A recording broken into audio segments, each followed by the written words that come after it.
예, 할렐루야. 2021년 6월 23일 수요 중보 예배를 시작하도록 하겠습니다. 찬송가 323장 함께 부르시도록 하겠습니다. 찬송가 323장입니다. 부름받아 나서니 몸 어디든지 가오리다. 괴로우나 즐거우나 주만 따라가오리니 어느 누가 막으리까. 죽음인들 막으리까. 어느 누가 막으리까. 죽음인들 막으리까. 아구 골짝 빈들에도 복음 들고 가오리다. 소돔 같은 거리에도 사랑 안고 찾아가서 종의 몸에 지닌 것도 아낌없이 드리리다. 종의 몸에 지닌 것도 아낌없이 드리리다.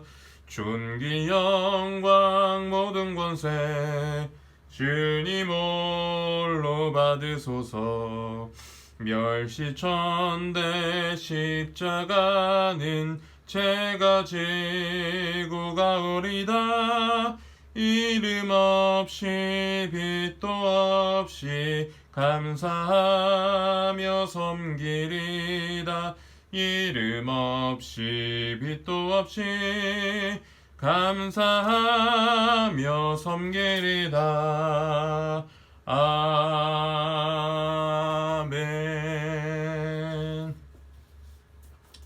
우리 하나님 말씀 보도록 하겠습니다. 우리 하나님 말씀은 로마서 5장 12절에서 21절까지 말씀 보겠습니다. 로마서 5장 12절에서 21절까지 말씀입니다. 제가 읽겠습니다. 자, 그러므로 한 사람으로 말미암아 죄가 세상에 들어오고 죄로 말미암아 사망이 들어왔나니 이와 같이 모든 사람이 죄를 지었으므로 사망이 모든 사람에게 이르렀느니라. 죄가 율법 있기 전에도 세상에 있었으나 율법이 없었을 때에는 죄를 죄로 여기지 아니하였느니라. 그러나 아담으로부터 모세까지 아담의 범죄와 같은 죄를 짓지 아니한 자들까지도 사망이 왕노릇하였나니 아담은 오실자의 모형이라. 그러나 이 은사는 그 범죄와 같지 아니하니 곧 한 사람의 범죄를 인하여 많은 사람이 죽었은즉 더욱 하나님의 은혜와 또한 한 사람 예수 그리스도의 은혜로 말미암은 선물은 많은 사람에게 넘쳤느니라. 또 이 선물은 범죄한 한 사람으로 말미암은 것과 같지 아니하니 심판은 한 사람으로 말미암아 정죄에 이르렀으나 은사는 많은 범죄로 말미암아 의롭다 하심의 이름이니라. 한 사람의 범죄로 말미암아 사망이 그 한 사람을 통하여 왕노릇하였은즉 더욱 은혜와 의의 선물을 넘치게 받는 자들은 한 분 예수 그리스도를 통하여 생명 안에서 왕노릇하리로다. 그런즉 한 범죄로 많은 사람이 정죄에 이른 것 같이 한 의로운 행위로 말미암아 많은 사람이 의롭다 하심을 받아 생명에 이르렀느니라. 한 사람이 순종하지 아니함으로 많은 사람이 죄인 된 것 같이 한 사람이 순종하심으로 많은 사람이 의인이 되리라. 율법이 들어온 것은 범죄를 더하게 하려 함이라. 그러나 죄가 더한 곳에 은혜가 더욱 넘쳤나니 이는 죄가 사망 안에서 왕노릇한 것 같이 은혜도 또한 의로 말미암아 왕노릇하여 우리 주 예수 그리스도로 말미암아 영생에 이르게 하려 함이니라. 아멘. 오늘은 넘치는 주님의 은혜라는 제목으로 같이 여러분과 하나님의 말씀을 나누도록 하겠습니다. 저는 개인적으로 지금 제가 겪고 있는 이 시기가 굉장히 중요한 시기라고 생각을 합니다. 왜냐하면 제 인생 전체를 살펴봤을 때 지금처럼 힘든 그런 시절이 없었기 때문에 그렇습니다. 그래서 이 시기를 잘 넘기는 것이 제 인생에 있어서 매우 중요하다는 생각을 합니다. 그런데 제가 이렇게 느끼는 것처럼 제가 좀 힘든 시기를 겪고 있고 어려운 시기를 겪고 있는 것도 사실이지만, 그럼에도 불구하고 분명하게 이런 상황 속에서 제가 느끼는 것이 있는데, 그것은 뭐냐면 이러한 어려움과 환란이 오지만 그와 동시에 하나님의 은혜도 저와 함께 하고 있다라는 겁니다. 그리고 그 은혜가 제가 이 어려운 시절을 보내는데 힘의 원동력이 된다라는 거예요. 근데 이제 문제는 이 믿음인 것이죠. 이 아무리 어려운 중에도 믿음이 있으면 하나님의 은혜를 생각할 수 있고 감사할 수 있고 또 입술에 찬양이 넘쳐날 수가 있는 것입니다. 그런데 이 믿음이 없으면 얼마나 문제가 크게 보이는지 모릅니다. 내 당면한 문제가 정말 거대하게 보여서 낙심하게 되고 영적으로 큰 침체에 빠지게 된다라는 겁니다. 이 교회를 사역하다 보면 어려운 일을 만나신 분들을 많이 만나게 됩니다. 처음에는 저만 어려운 일이 많은 줄 알았는데 제가 이제 교회를 살펴보고 또 중보기도팀을 맡다 보니까 어려운 일 겪으신 분들이 많이 있어요. 그런데 공교롭게도 그렇게 어려움을 겪으신 분들을 면면을 살펴보면 하나같이 다 이렇게 선하시고 착하시고 아주 법 없이도 살 법한, 그렇게 정말 좋으신 분들이 많더라고요. 믿음의 생활도 열심히 하시고 교회에 헌신하신 분도 많습니다. 평생에 걸쳐서 교회에 헌신하시는 분들이 많이 있다는 거예요. 그래서 어떨 때에는 이러한 상황을 보면서 하나님이 참 불공평하시다라는 생각이 들 때도 있는 게 사실입니다. 정말 나쁜 사람들은 어떻게 보면 잘 먹고 잘 살고 호의호식하고 살아가고 떵떵대고 사는 것 같은데, 정작 하나님께 헌신되고 하나님을 위해서 정말 순종했던 사람들은 이 고난을 겪는 일을 종종 보게 되기 때문에 그래요. 왜 이러한 일이 일어나는가? 상당히 정말 저 스스로도 좀 당황스러울 때가 많이 있습니다. 그래서 그런지 이렇게 신앙생활 잘 하시다가 이렇게 어려움을 겪고 고난을 겪으신 분들을 보면 이렇게 어렵게 고난을 당하게 되면 쉽게 낙심하고 또 당황하는 그런 분들이 많이 있는 것을 보게 됩니다. 그러나 분명히 알 수 있는 것은, 말씀을 읽으면 읽을수록 너무나도 선명해지는 것은, 그런 어려움 속에서 하나님은 오히려 더 큰 은혜로 역사하신다라는 것입니다. 그러므로 여러분, 우리가 하나님을 믿어야 되는 줄 믿습니다. 주의 은혜를 믿어야 되는 줄 믿습니다. 주님께 나아가야 되는 줄 믿습니다. 오늘 본문에 보면 사도 바울은 이 아담과 예수님을 비교해서 설명하고 있는 것을 볼 수가 있습니다. 마치 아담과 예수님을 한 사람이라고 표현하고 있어요. 성경이 자세히 보면 한 사람 예수 그리스도, 한 사람 아담, 이렇게 표현하고 있습니다. 왜 한 사람이라는 표현을 썼을까? 그것은 아담과 예수 그리스도가 대표자이기 때문에 그래요. 아담은 오실 자의 모형이라 그랬어요. 그러니까 아담은 예수 그리스도를 예표하고 있는 것입니다. 그런데 이 두 대표자는 극명하게 다른 모습을 보여줍니다. 아담은 죄와 사망을 대표하고, 또 그리고 예수님은 의와 생명을 대표합니다. 아담은 하나님께 범죄하여서 먹지 말라고 한 금단의 열매를 먹음으로 말미암아 하나님께 불순종했어요. 그로 말미암아 얻어지게 된 결과가 뭐냐 하면 죄와 사망이 세상에 들어오게 된 것입니다. 아담을 통해서 들어오게 된 것이에요. 이것은 마치 한강 상류에 누군가가 독극물을 뿌린 것과 같아요. 그래서 서울 사람들이 그 독극물로 인해서, 한 사람이 독극물을 뿌림으로 인해서 서울 사람 모든 사람들이 영향을 받는 것 같아요. 이처럼 아담은 불순종으로 말미암아 죄와 사망이 온 세상에 퍼지게 하였고, 그로 말미암아 세상 사람들에 대해서 이 죄와 사망으로 말미암아 왕노릇하려고 하게 했다는 것입니다. 그런데 예수님은 어떻습니까? 예수님은 아담과 정반대예요. 오히려 십자가에 순종하셔서 우리에게 의와 생명의 길을 열어주셨습니다. 더 나아가 우리는 이 십자가의 복음을 의지해서 믿음으로 말미암아 생명 안에서 왕 노릇 할 수 있게 되었습니다. 왜 그렇습니까? 예수 그리스도의 순종으로 말미암아 그렇습니다. 여러분 어디를 가나 문제를 일으키는 사람이 있는가 하면 이 문제를 해결하는 사람이 있습니다. 어떤 사람은 주변을 마구 어지럽히는 사람이 있습니다. 그런데 어떤 사람은 그 주변을 잘 정리정돈하는 사람이 있어요. 어떤 사람은 막 쓰레기를 막 만듭니다.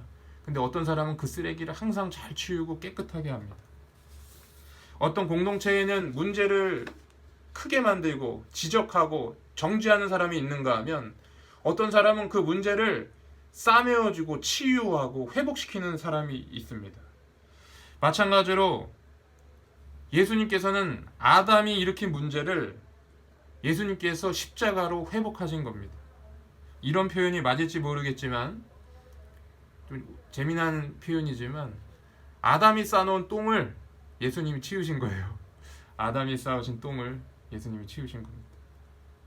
여러분 가운데 문제가 있으십니까? 어려운 상황이 여러분에게 지금 발생했나요? 예수님께 나아가시기 바랍니다. 예수님께서는 놀라운 은혜로 말미암아 여러분을 회복하시는 줄 믿습니다. 저는 신앙생활을 하면서 때때로 너무 힘들다고 느낄 때가 많이 있습니다. 왜 나에게 이러한 일이 발생하는 것일까? 또 나는 왜 이거밖에 안 되는 건가? 왜 나는 자주 영적인 실수를 할까? 왜 자꾸 넘어지는 걸까? 그리고 왜 나에게 이러한 일이 발생했는가? 뭐 이런 생각을 많이 할 때가 있어요. 그때마다 제가 제 자신을 바라보게 되면 또 그리고 어떤 상황을 바라보게 되면 정말 낙심이 됩니다. 정말 소망이 없어 보여요. 그때는 아담이 이 세상에 뿌려놓은 이 죄와 사망의 권세가 어떻게 보면 하나님보다 더 크게 느껴지는 것 같기도 합니다. 도무지 안 되는 것 같아요. 왜 그럴까요? 믿음이 없기 때문에 그런 거예요. 믿음이 없기 때문에 하나님의 은혜가 없고 그러다 보니까 침체되고 찬양이 없고 자꾸 의기소침해지고 자꾸 낙담에 빠지게 되는 것입니다. 그런데 그러다가도 내가 이러면 안 되지 하고 기도하고 말씀을 보고 그렇게 하면 다시 믿음이 서서히 조금씩 생기게 됩니다. 그리고 말씀을 읽기 시작하면 알 수 없는 은혜에 의해서 심령이 감동이 되는 경우를 경험해요. 어떤 때에는 왠지 모를 눈물이 흐릅니다.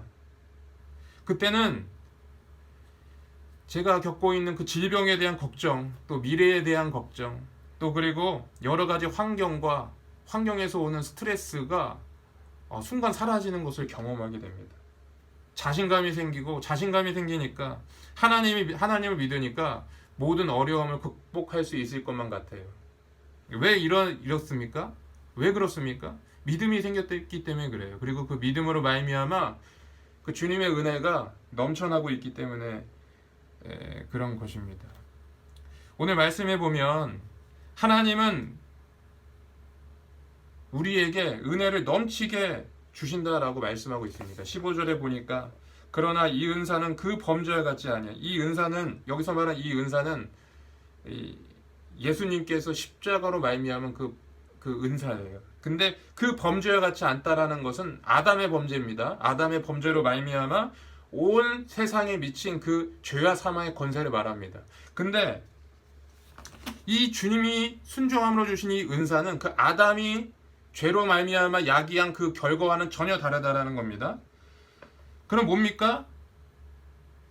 그러나 이 은사는 그 범죄와 같지 아니하니 한 사람의 범죄로 인하여 많은 사람이 죽었은즉 더욱 하나님의 은혜와 또한 한 사람 예수 그리스도의 은혜로 말미암아 선물은 많은 사람에게 넘쳤느니라.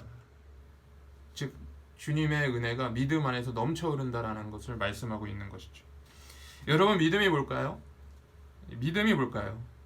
믿음은 보이지 않는 것을 대하는 거예요.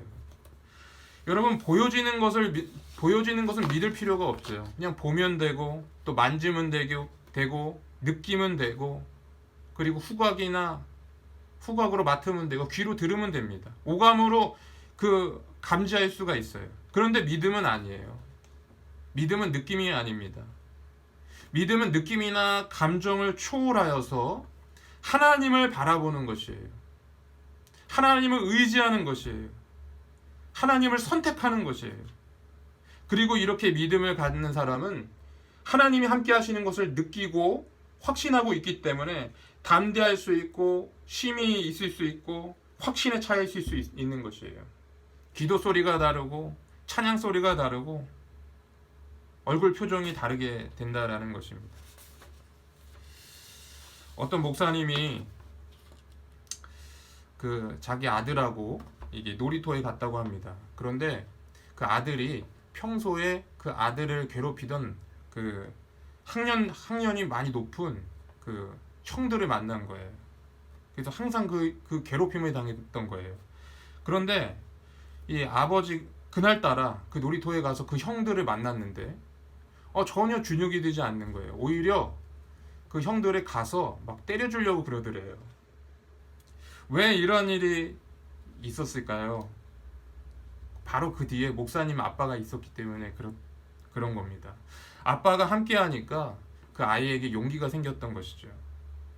여러분, 다윗이 어떻게 골리앗에게 나아갈 수 있었을까요?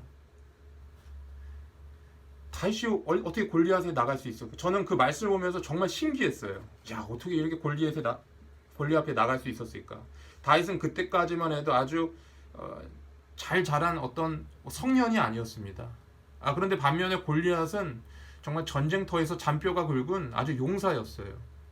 그런데 다윗이 골리앗에게 나아갔어요. 그리고 대결을 요청했어요. 어떻게 이런 용기가 나아갈 수 있었을까요? 어떻게 이런 용기가 있었을까요? 다른 것이 아니라 다윗은 하나님을 보았기 때문에 그래요.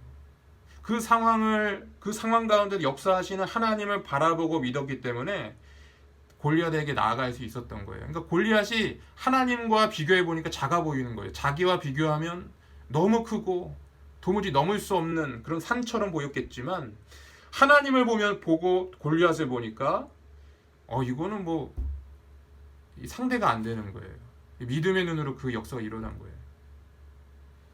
그리고 그 믿음으로 다윗이 골리앗에게 나아가서 골리앗을 쓰러뜨리지 않았습니까? 그리고 이스라엘의 그 왕이 되지 않았습니까?